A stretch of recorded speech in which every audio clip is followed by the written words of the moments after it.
3, very close to the end of this class. So let's just dive right in. Is there any questions before I begin? Okay, give me 1 second to answer the phone.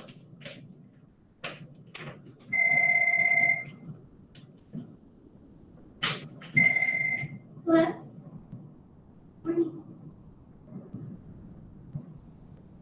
Yes. Yes, tomorrow. Okay.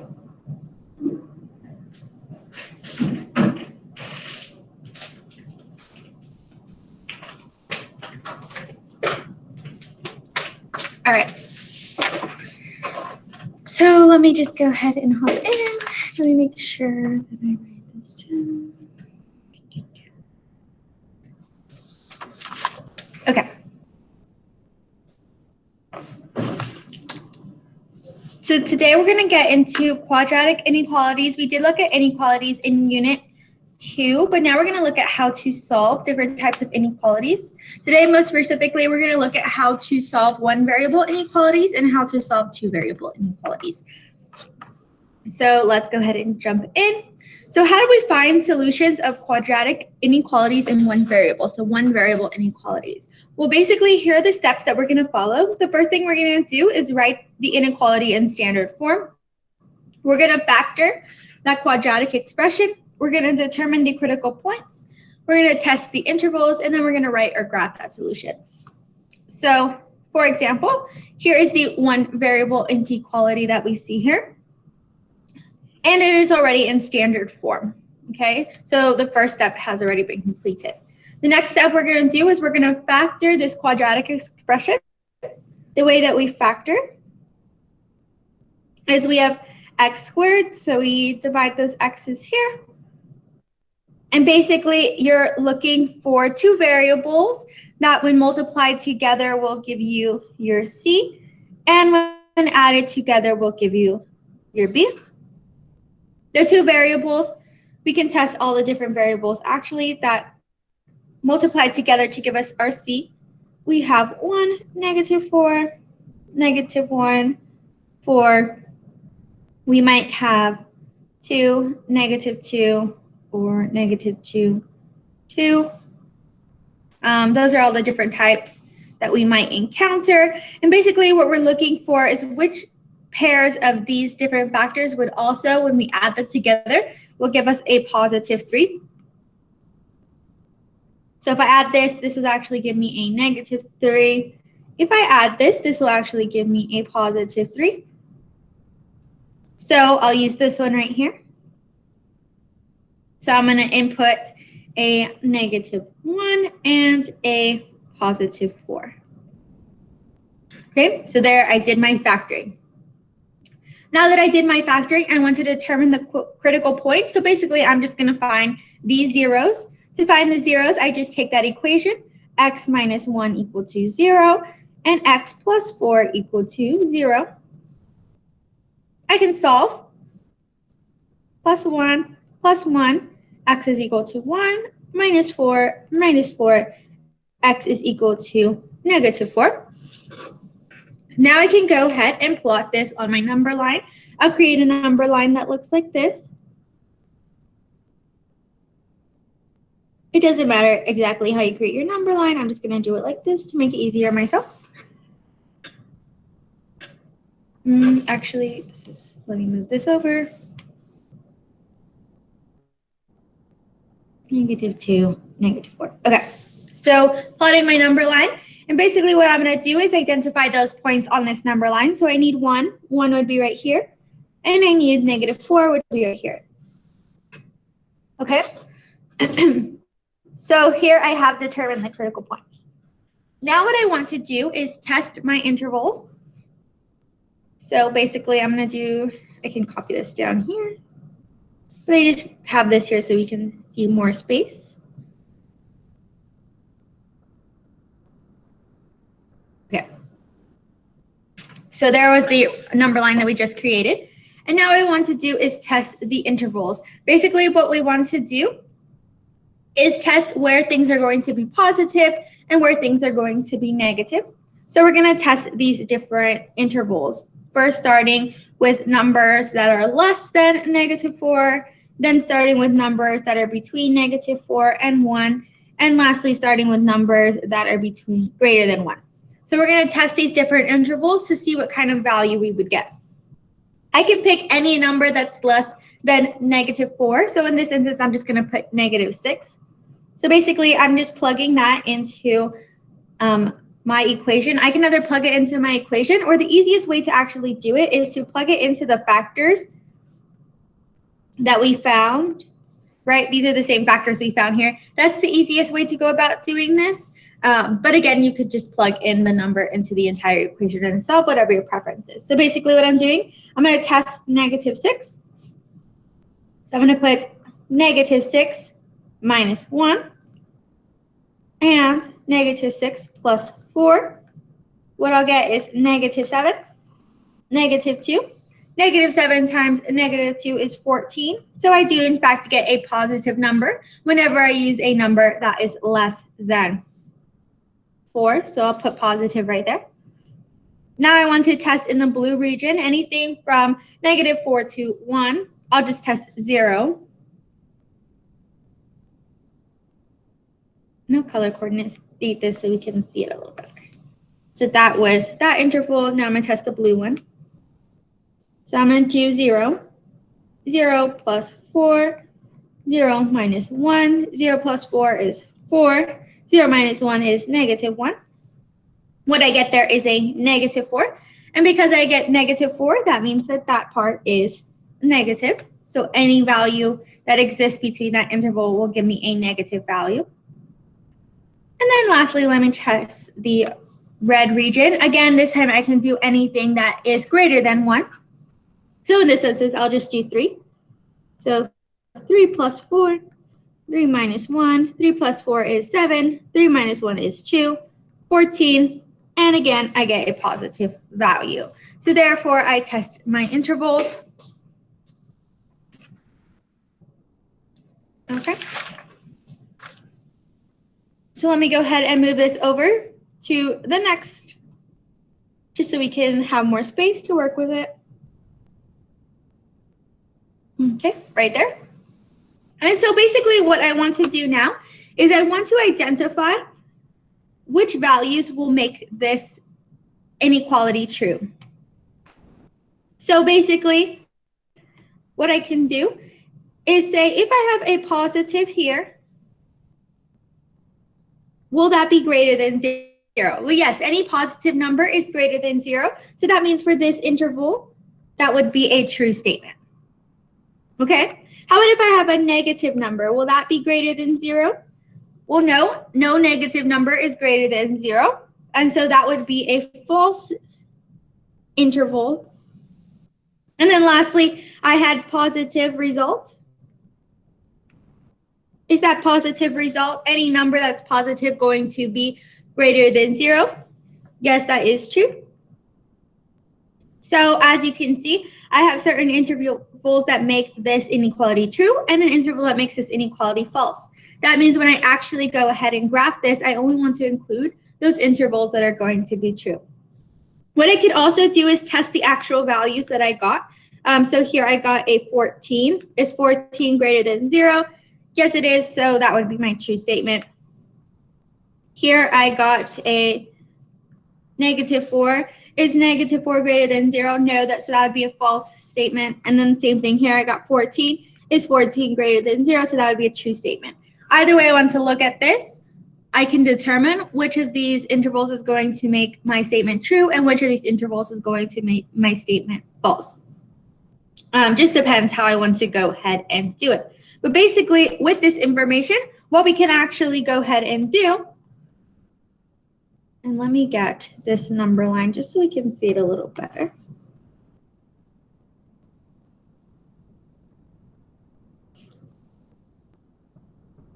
Okay, so with that information, those true and falses, what we can actually do is we can go ahead and graph this inequality on a number line. And basically, we would only graph those inequalities that are true. So basically, we would be doing away with this information entirely and just graphing those intervals that are true So I can do that here, from here to here. That would make that inequality true, and from here to here, that would make that inequality true. So therefore, I was able to graph my inequality, the one that you see up here. Okay, is there any questions so far? Questions, concerns? So basically, we're just following the steps for graphing these inequalities. And by doing so, we're able to actually graph this inequality on a number line. Okay? Another thing that we might be able to do is we might be able to actually go ahead and write our solutions out. So here we graphed our solutions, but we can actually write our solutions out. And basically, the way that we would do that is we could do, basically, whenever you graph or write solutions out, what you do is you start with coordinates that look like this. So you start with these coordinates, and basically what you're going to do is you're just going to plug in your critical points. So those points that we circled, so I would plug in -4 and 1. And that determines all the possible solutions that we can have for this inequality. So like I said before, you will always start out with something that looks like this. And then basically you're just plugging in those critical points. The -4 and 1, the one that we solved earlier. Okay. So by doing that, we are able to solve. Okay. So you can either graph it or write it, whatever it's asking you to do. This is how you would do that. Okay. Any questions about finding solutions of quadratic inequalities? No, ma'am. Okay. So then just a review. The first thing we do is write that inequality in standard form. That's what we have right here.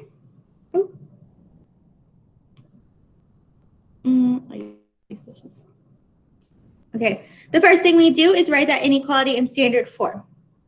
Then we find the factors. That allows us to find the critical points, which we go ahead and plot on that graph, right? So that's our starting point. The next thing we want to do is test those intervals, which we're doing here. So this is step 4. And then after we do all that, what we can go ahead and do is write or graph those solutions. Okay. Wonderful. So here's just one example in the type of word problems that we might see, which we'll need to be able to graph these one variable inequalities. So this one just says a rectangular area must be no more than 270 feet. So no more than means less than or equal to 270. It can't be greater than 270, no more than 270. If the length of the rectangle must be 3 units longer than the width, so the length is 3 units longer than the width, what are the possible widths of the area? The way that we solve for area is length times width.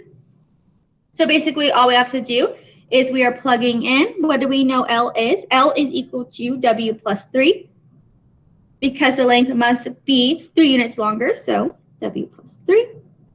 And then that's multiplied by W, whatever our width is going to be, okay?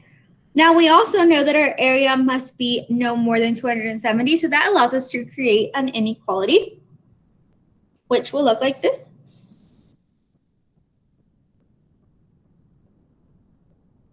The total area that we're going to get can be anything, but it cannot be no more than 270. So there we created an inequality. Now that we have this inequality, we can go ahead and do the steps to this inequality to solve for what the possible widths might be. Okay. So the first thing I want to do Let me move this here. Actually, let me go down, and then I'll rewrite our inequality.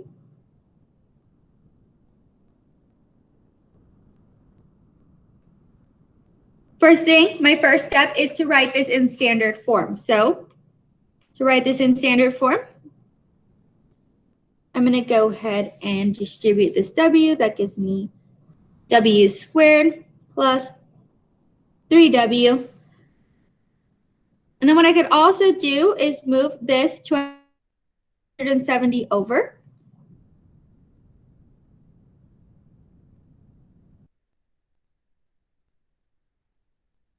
Have my equation in standard form. Standard form is a squared plus b.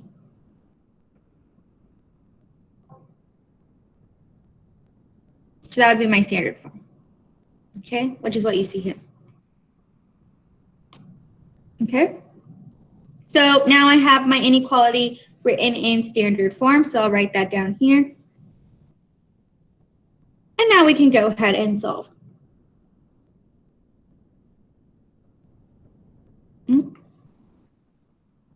And basically, we're just doing the same steps that we did before. So the first thing we need to do is factor. Again, when we factor, we want to get a number that adds together to give us our b, but that multiplies together to give us our c. And we'll identify that that is w plus 18 and w minus 15. 18 times 15 is 270. Positive 18 plus negative 15 gives us a positive 3. So that's how we know that we can factor into that. So this allows us to identify our critical points. How do we do that? We just put this equal to 0. So w plus 18 equals 0. W minus 15 equals 0. Let's solve. Minus 18, w equals negative 18, plus 15, w equals 15. So there are our critical points. These critical points we can actually plot. I'm just going to estimate where I would plot them. Right there. So I plotted my critical points. Now that I plot my critical points, I want to test my intervals to see if it would give me a true or false statement to identify what range of possible widths I can have, okay? Because I'm solving for w, which is the width. So again, I'll just plot this.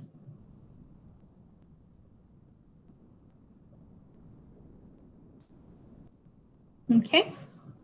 So now again, I just want to test my intervals. So that means I want to test something that is going to be less than negative 18, something that is between negative 18 and 15, and something that is greater than 15, right? Like we did before.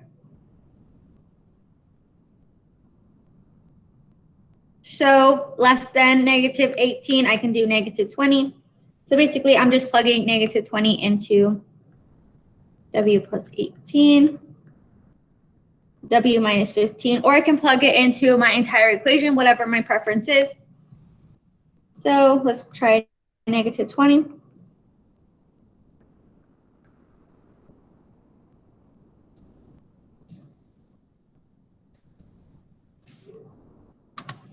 Negative 20 plus 18 is negative 2. Negative 20 minus 15 is negative 35. Negative 35 times negative 2 is going to give me 70. So 70 is a positive value, so that means I can put positive right here. Now I'll test something in between negative 18 and 15. Again, 0 is probably my easiest one, so I'll do 0. 0 plus 18, 0 minus 15. 0 plus 18 is 18. 0 minus 15 is negative 15. 18 times negative 15 is negative 270. which is a negative, so this would be a negative. Now let me test something that's greater than 15. I'll just do 20.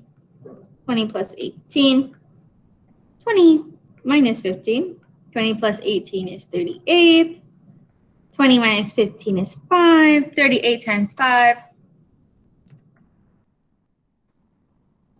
190. 190 is a positive value, so this would be positive. Okay? Any questions so far? So basically, we're just completing the steps to solve for a one variable inequality. And so now we can find out what we can actually graph and what we can't.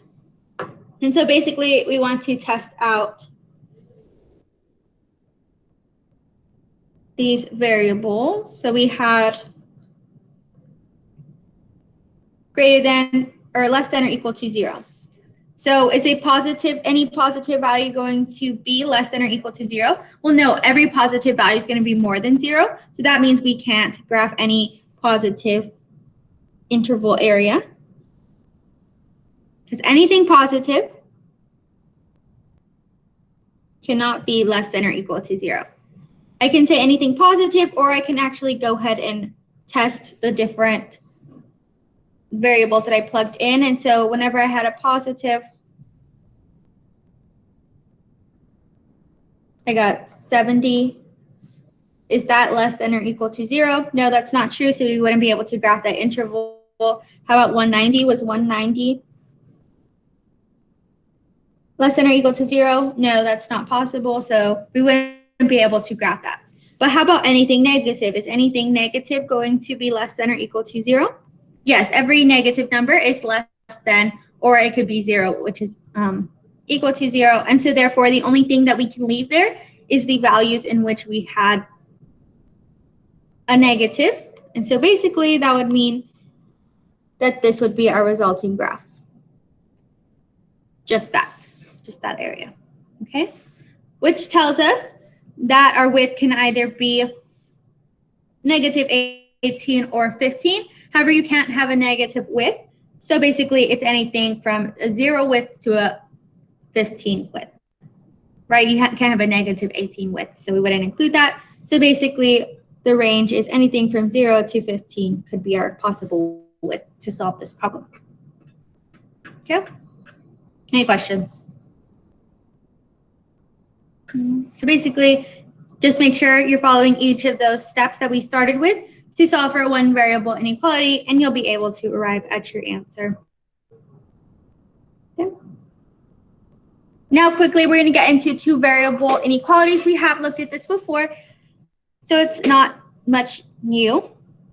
Basically, if you are given a two variable inequality, for example, the one that's graphed here is going to be y is greater than x2 plus 3x minus 4. This is a two variable inequality because it contains an x and a y, where the other one just contains an x, which is one variable.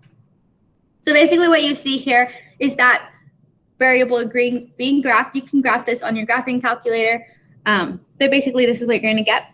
But basically you want to find what is the solution area. Okay? So the first thing, we notice here that we have this is going to be y is greater than. Because it's not greater than or equal to, we know we have to use a dashed line. So we would put it in a dashed line. So this would be a dashed line, very similar to how we graphed those linear inequalities. If you have these two symbols, then use a dashed line. If you have or equal to, then you would use a solid line. But because we have just y is greater than, then we just use a dashed line. Now what you want to actually go ahead and do is you want to test certain points, whether they be inside or outside the parabola. Any points you want to test. So say I want to test 0 and 0. say I wanted to test 2 and -1 and -2 and -1. Okay, so here are those points plotted. Here's 0, 0, here's 2 and -1, and here's -2 and -1. So basically, I'm just testing different points to see whether they are true for the statement that's given here. So basically, if I test 0 and 0, then it would look like this. Y is 0, X is 0. So I want to see if I solve that, is it true? And what I see is that 0 is greater than -4. Is that true? Is 0 greater than -4? Yes, it is. So basically, I would just test these points. Here I have 2 and 1, so my y is my 1, my x is my 2.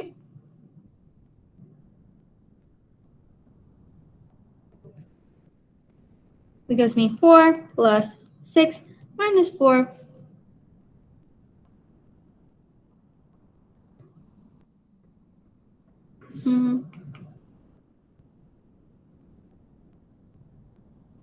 Let me make sure I'm adding this correctly.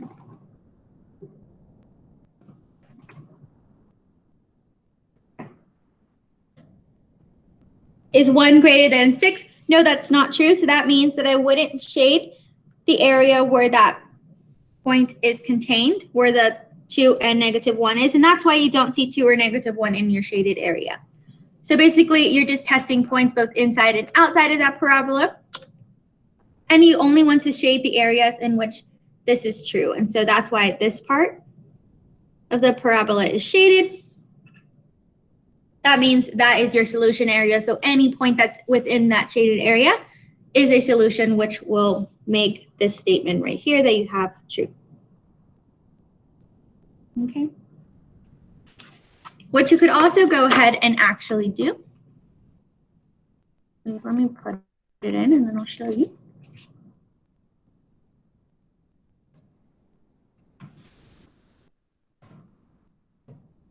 Is you could just go ahead and graph it on your graphing calculator. So here you see me graphing it on my graphing calculator, and you'll see it shaded the same area that you see there. And then if you wanted to actually go ahead and test points, you could just plug these points in. So say I want to test 0 and 0. Say I want to test 2 and 1. Say I want to test -2 and -1. Right, and so what you'll see is kind of the same graph that you got before. Either way you want to go ahead and solve. You can actually also do this on a regular calculator. So that's why it's another way you can go ahead and solve for 2 variable inequalities. All right. Oh, that's not what I meant to do. So any questions about this? No, ma'am. Okay.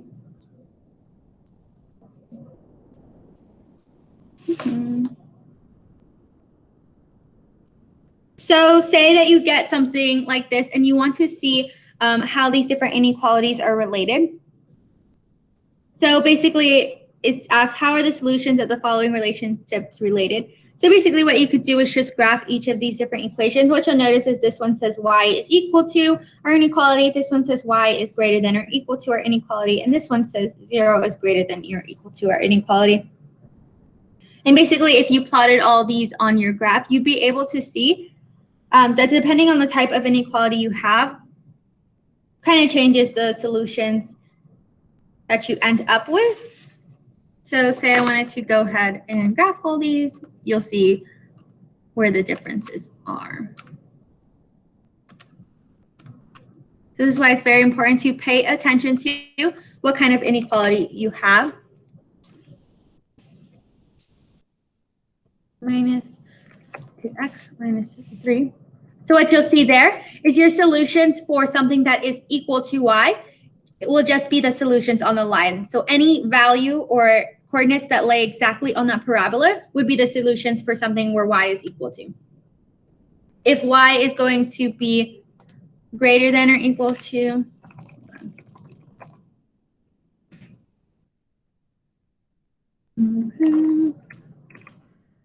if If y is going to be greater than or equal to the same equation, then now your solutions contain everything that's on the line as well as everything that's in the shaded region. So as you can see, the graph has kind of changed where the solutions change as well.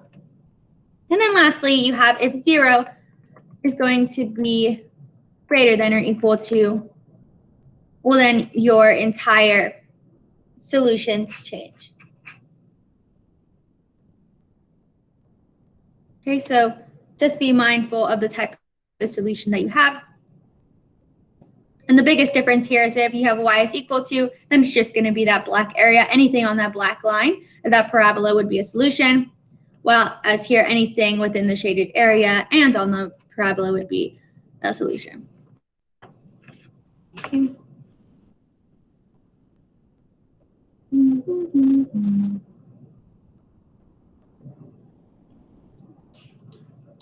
So now we're just going to look at one more thing. How do we interpret these types of two variable inequalities? Well, here we have a graph that shows the profit function for Mario's muffin business. So basically, Mario's making muffins and he's trying to identify how much he can sell these muffins for to actually make profit. And what we'll identify is that the solution to this inequality, the inequality that we see right here, is actually going to be anything that is inside this parabola. So when we graph it, we'll identify that this is a solution. So if he basically sells his muffins for any amount in the shaded area, then he'll receive a profit. However, that which is at the top, this tip of our parabola, is actually going to be when he makes the greatest amount of profit. So this is approximately $1.75. So if he sells his muffins for $1.75, he'll make the greatest amount of profit. Where if he were to sell any other amount, he might make a profit, but he wouldn't make the greatest amount of profit possible. And you might be wondering, okay, well, how come he wouldn't make more profit if he just sold the muffins for a greater amount? Well, you can basically think of if he sells the muffins for, say, in this instance, $3. Yes, he'd be selling the muffins for a greater amount, but people may not want to buy muffins for his business, or he might actually have to spend more money on making these muffins, etc. So in this instance, this is telling us the greatest amount is when he sells his muffins for $1.75. So this would be our maximum value for profit. So anything on the tip of the parabola is going to be our maximum value. Okay? But what is the key takeaways today? The key takeaways is understanding how to solve one variable inequalities like we did earlier, and how to solve two variables inequalities as well. Here are the different steps that we looked at to solve one variable inequalities. The first thing you want to do is set the quadratic equal to 0 and factor. So we want to factor our quadratic in standard form. We're going to use the zero product property to find the critical points, and then test those intervals. And then finally, we'll be able to graph that solution. Okay, that's what we did. And then to solve for two variable inequalities, we want to graph the parabola of the corresponding equation. Use a dashed or solid line depending on the type of inequality that we have. And then choose a point on the inside or the outside and see if that makes that inequality true. If it makes that inequality true, then we can shade that region. If it doesn't, then we can't shade that region. And then shade the area where the tested points makes the inequality true. So these are the different ways to solve one variable and two variable inequalities. We'll also look at some more example problems tomorrow, but right now, is there any questions? All right. No, ma'am. If there's no other questions, you guys may log off and I will